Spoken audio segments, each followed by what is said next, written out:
O momento é grave e nada como buscar no passado, com experiência de ex-presidentes, uma saída para a crise que nós estamos vivendo nesse momento, criada em grande parte pelo próprio presidente da República, Jair Bolsonaro. Às 8 horas e 19 minutos, vamos conversar com o ex-presidente Fernando Collor de Mello, que é senador por Alagoas, e disse que já viu esse filme antes, fazendo uma comparação com o que levou à sua cassação, apesar do senhor ter renunciado antes, mas o momento político era para a cassação, para ter então uma visibilidade maior.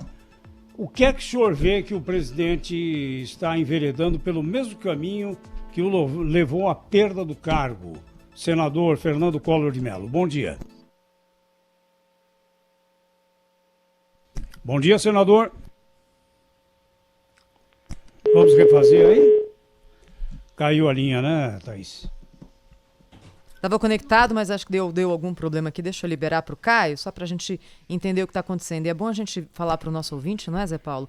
Que a gente quer aqui colocar para que o nosso ouvinte acompanhe o depoimento de todos os ex-presidentes da República. Claro, mas tem alguns que não tem o que falar também, né? Mas tudo bem, a gente vai atrás. Acho que o ex-presidente Collor está de volta aqui, Zé Paulo. Então vamos lá. Senador, tudo bem? Tudo bem, muito bom dia. Bom dia. O senhor falou agora recentemente que já viu esse filme antes. Então a minha pergunta é essa. O que é que o presidente Jair Bolsonaro está fazendo, repetindo coisas que o senhor fez e que o levou à cassação de mandato? O que é que o senhor vê de erro na atuação do presidente atualmente? Bom dia. Muito bom dia. Temos que voltar um pouco no tempo, não é? Eu venho falando sobre isso há exatamente um ano.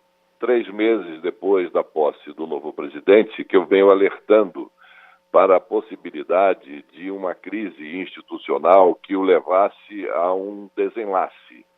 E isso em função da pouca atenção que ele esteve dando e continua dando, pelo menos até o presente momento, à não formação de uma base de sustentação que lhe permitisse avançar com as suas propostas de governo no Congresso Nacional.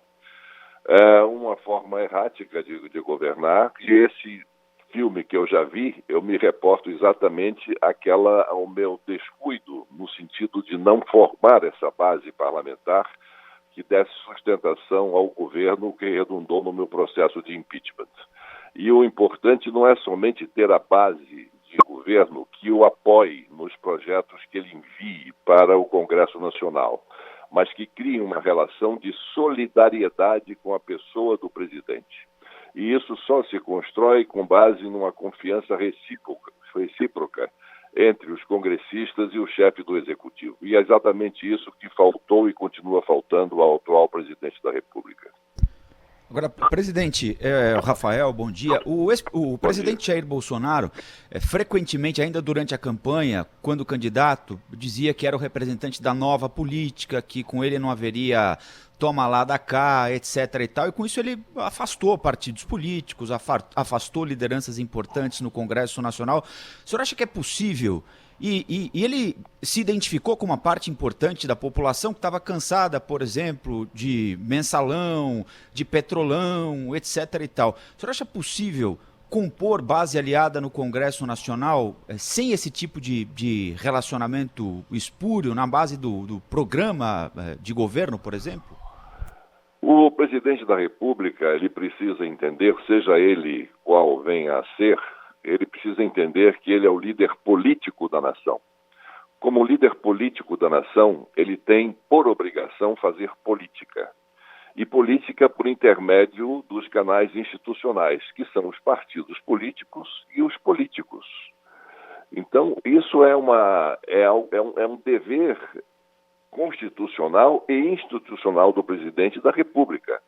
No momento em que ele inaugura uma chamada nova política, negando os canais institucionais para fazer política, ele não está inovando em nada. Ele está causando um retrocesso, porque nova política sem diálogo político, sem articulação política, não é democracia. Agora mesmo nós estamos vendo em Israel um fato inaudito. depois de um ano de 3 eleições seguidas para a escolha do primeiro-ministro, com a construção de uma maioria de um dos 2 partidos que disputavam, chegaram agora a um acordo, o Gantz com o Netanyahu. Então, os dois o que é que fizeram? Chegaram a um acordo. Olha, vamos dividir o governo. Você dividir o governo não somente nos ministérios que estavam à disposição, ou o nome que se tenha lá, os ministérios nossos daqui, mas também em termos de tempo que cada um permaneceria no poder, ou permanecerá no poder. Um permanece uma metade e o outro permanece a outra metade. Então, essa negociação, esse entendimento é clássico em qualquer democracia. Não existe democracia, inclusive na parlamentarista, que é a que eu defendo, que não seja feito um entendimento na base de troca dos interesses dos partidos institucionalmente falando. Se coloca o adjetivo espúrio, como você colocou, no momento em que essa negociação, esse entendimento, essa articulação, essa composição, ela se faz com base em meios subalternos. Aí, pelos esconsos da política, por entendimentos pouco transparentes. Isso sim é que nós devemos conjugar o verbo repudiar. Isso não se pode. Mas um entendimento, uma articulação e uma negociação livre, aberta pelos canais institucionais, isso é fundamental dentro do processo democrático. Presidente, muito bom dia. Cláudio Humberto aqui falando. A gente entrevistou esses dias o ex-deputado Roberto Jefferson, e ele dizendo o seguinte, que a situação de desconfiança, né, dos brasileiros em relação à classe política, ao governo e ao Congresso Nacional chegou a tal ponto que ele disse que qualquer entendimento enfim, para negociar acordo de apoio, de base de apoio, etc. e tal, tinha que ser feito às claras, de forma aberta, transmitido pela televisão e coisas do gênero. O senhor acha que precisa chegar a esse ponto ou não? E eu queria também uma avaliação sua, presidente, sobre os atuais comandantes do Congresso Nacional, né? O presidente da Câmara, o presidente do Senado estão à altura do país e do momento que a gente está vivendo para serem protagonistas de uma solução para esse impasse institucional que estamos atravessando? Ele retardou a primeira parte da pergunta, Cláudio Humberto, muito bom dia, retardou o presidente ao iniciar essa tentativa de encontro com o Congresso Nacional. Perdeu muito tempo falando mal da classe política, falando mal dos partidos políticos, renegando as bases da construção de um processo democrático. E com isso ele foi ganhando a desconfiança e a animosidade do Congresso Nacional. No momento em que ele se dispõe agora a iniciar esse diálogo, naturalmente chegando com atraso, chega de afogadilho e chega tentando resolver o problema de uma maneira rápida e, sobretudo, porque a motivação que ele teve para fazer esse entendimento agora é o fato do desencontro de opiniões, para dizer o mínimo, dele com o presidente da Câmara dos Deputados. Ou seja, é um motivo pequeno diante do processo democrático que todos nós temos que respeitar. Não é esse o motivo que nós esperamos de um presidente da República que ele apresente para justificar um entendimento político que vise a construção de uma base de sustentação majoritária dentro do Congresso Nacional. Então está chegando atrasado, está chegando num mau momento e isso vai fazer com que as inúmeras interpretações possam ser dadas, que negociações estão sendo feitas por baixo do pano, nos esconsos da política, que estão sendo feitas negociações nas madrugadas, enfim, todas as interpretações, todas elas negativas, estarão sendo dados a esse processo que ele iniciou, me parece, pelo que diz a imprensa, recentemente de tentativa de aproximação com o Congresso Nacional. Do ponto de vista dos dois presidentes, os dois estão legitimamente eleitos pelas suas respectivas casas, estão empossados, estão exercendo o poder, né, na sua plenitude, inclusive com um protagonismo sobre ações que eram para ser protagonizadas pelo próprio Executivo. E daí falar em parlamentarismo branco e tal. Não é parlamentarismo branco. Isso é apenas o exercício da ação de dois presidentes do Congresso Nacional que, na ausência ou na falta de ações efetivas do Executivo, eles estão tomando a liderança, estão levando adiante, como nós vimos nas reformas que já foram apresentadas.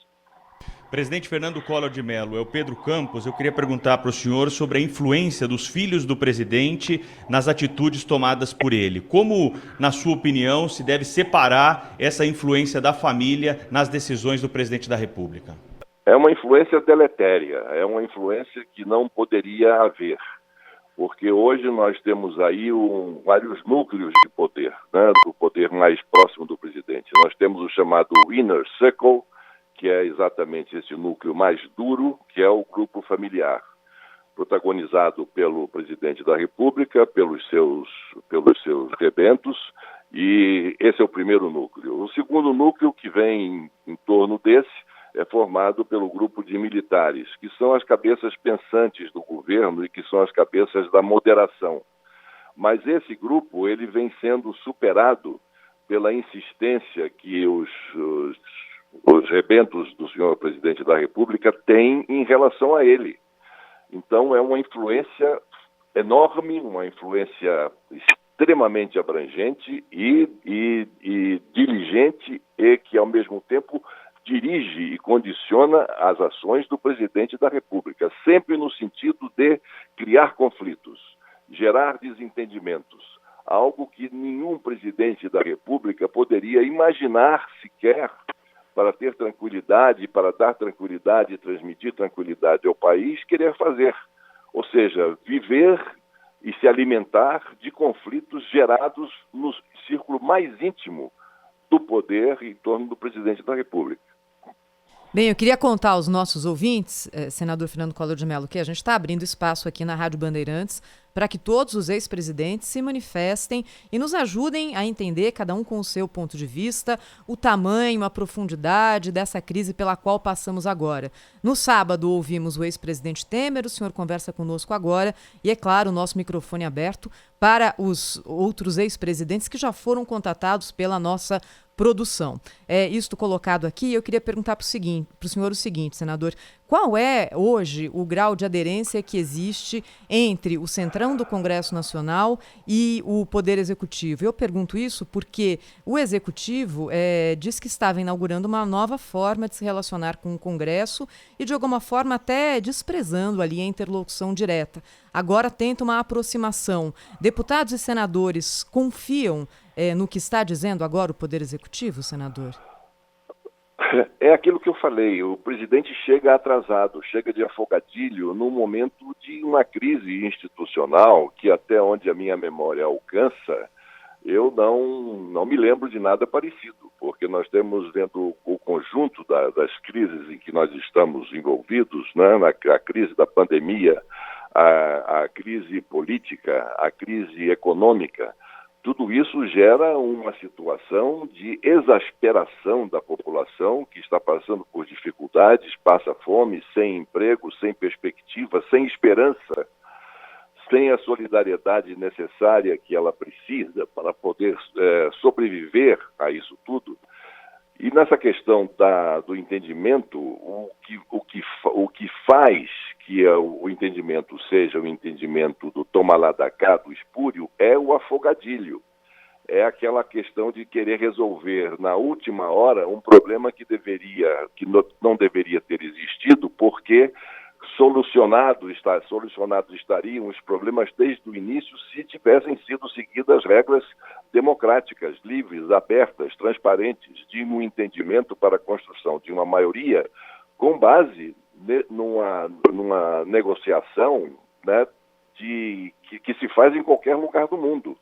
Ou seja, se o presidente da República tem tantos partidos, e hoje tem essa miríade de partidos, que é um absurdo, 30 partidos com representação parlamentar dentro da Câmara dos Deputados, ele que iniciou o governo com a bancada dele de 52 deputados, ele, em torno desse núcleo, deveria ter construído a sua base, mas ele, ao contrário, ele sai do partido, divide o partido, numa demonstração do descaso absoluto que ele tem em relação à classe política. Ele que é o líder político da nação e que não poderia ter cometido esse erro e estar cometendo esse erro agora porque querer fazer um entendimento com base em critérios não muito claros até agora para nós, ou naquilo que ficou claro até agora, que nós todos não estamos de acordo, porque achamos que não é esse o melhor caminho.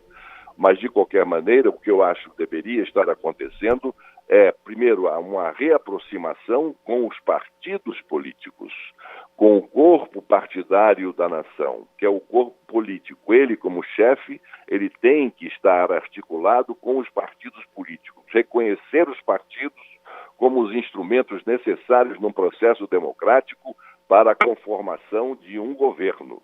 E, a partir desse momento, reconhecendo a importância dos partidos, estabelecendo com esses partidos A, B e C, aqueles que estejam mais de acordo com as suas premissas, com os seus objetivos e com os seus ideais, fazer com que eles estejam dentro do governo e abertamente dizer como vocês estarão participando na formulação de um projeto de nação que nós estamos precisando agora para reunificar a sociedade brasileira, que está hoje extremamente dividida em função do resultado das eleições e em função dos próprios conflitos a que já me referi, que o próprio presidente da República e o seu entorno mais próximo fica criando diariamente.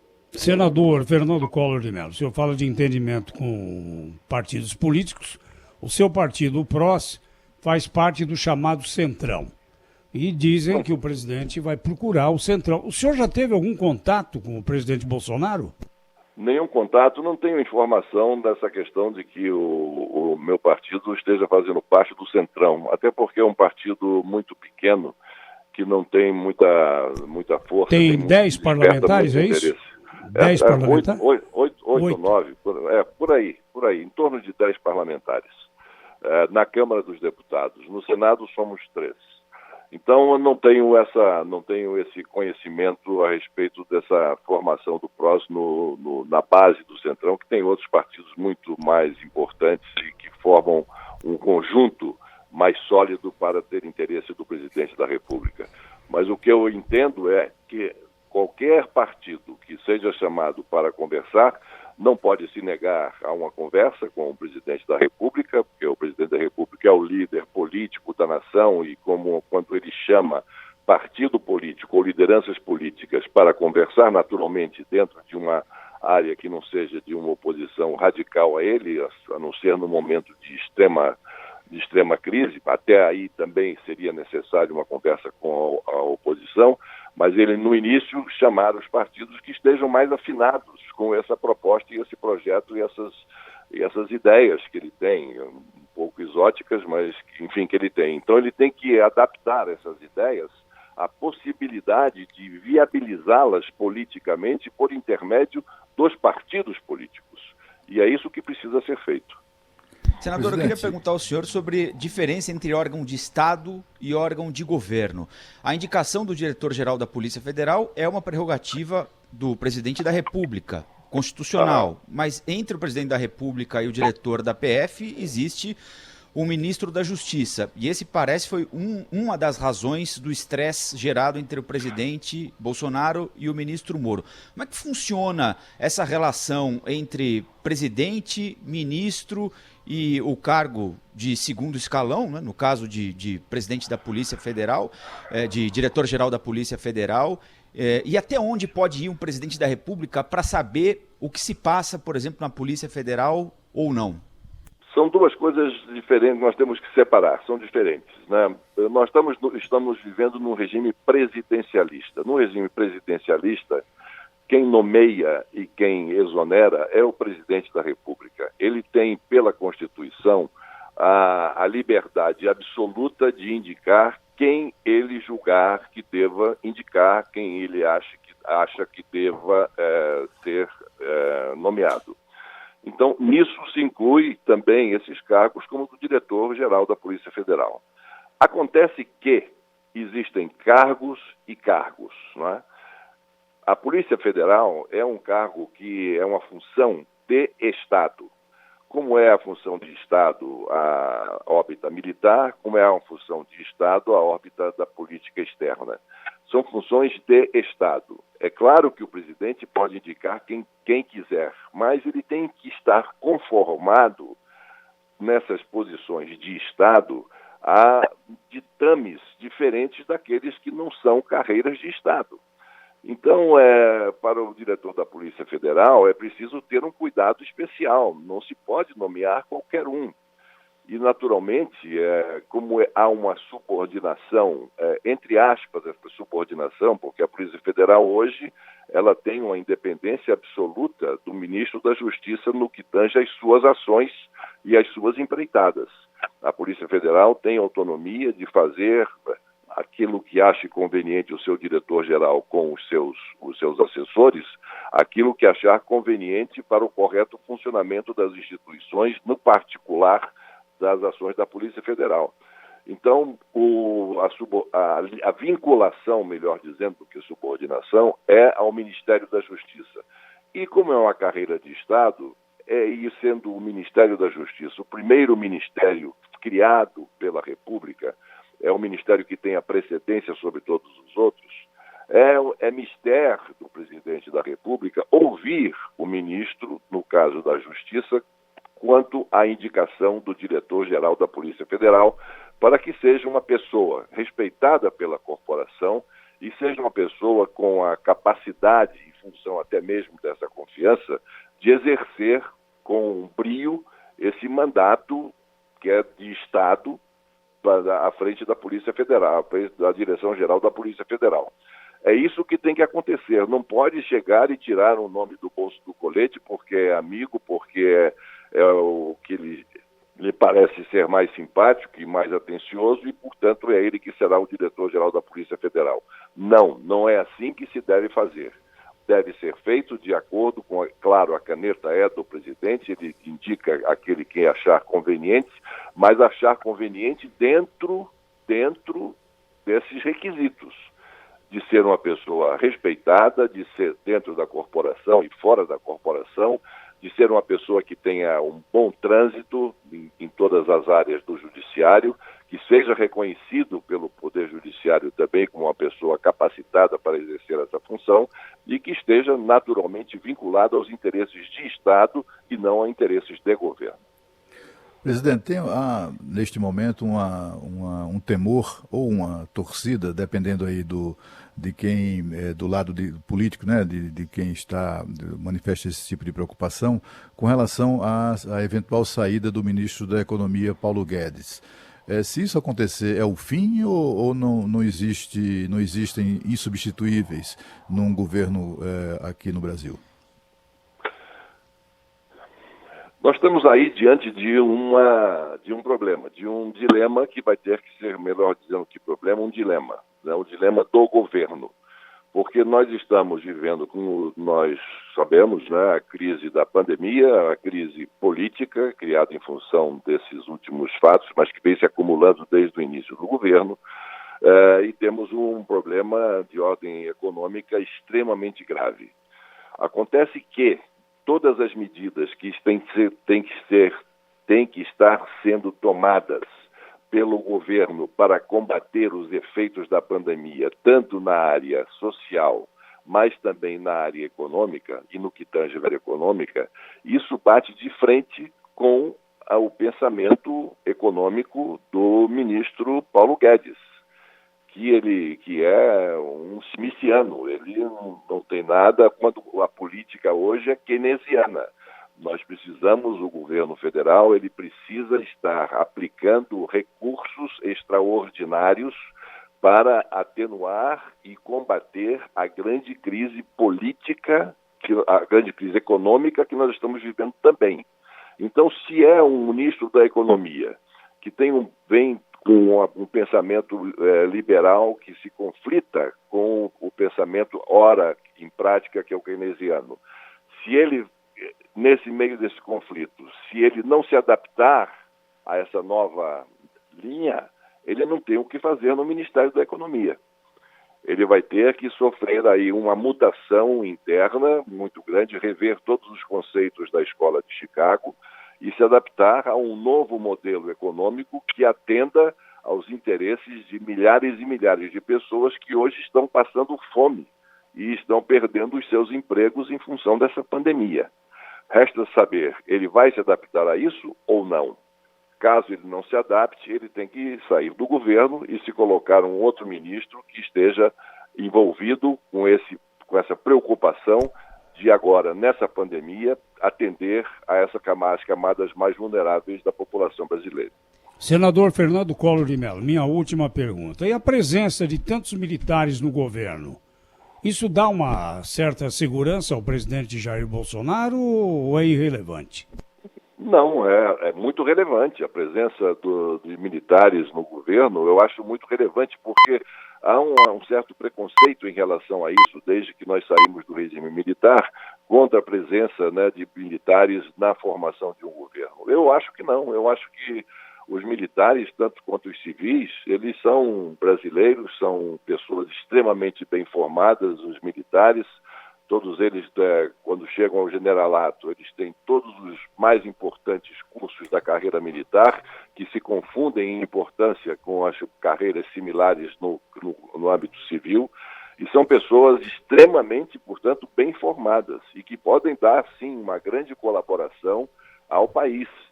Eu acredito que se a intenção do presidente da República, ao chamar militares para compor o seu governo, foi de dizer, eu vou me blindar e com os militares fazendo parte do meu governo, nada irá me ameaçar, eu terei a segurança, eu passarei essa impressão de que as Forças Armadas estão comigo. As Forças Armadas, elas estão com o Estado brasileiro, elas estão com a Constituição.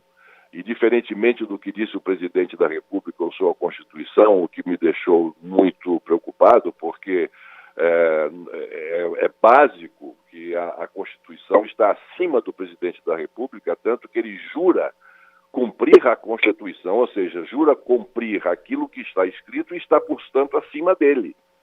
Então, os militares entendem que a Constituição não é o presidente. Os militares entendem que a Constituição está acima do presidente. E o compromisso deles é com a Constituição e com o Estado Democrático de Direito, como, aliás, nós estamos verificando nas diversas não, são poucas, por isso mesmo importantes, poucas notas que o Ministério da Defesa vem soltando para a imprensa.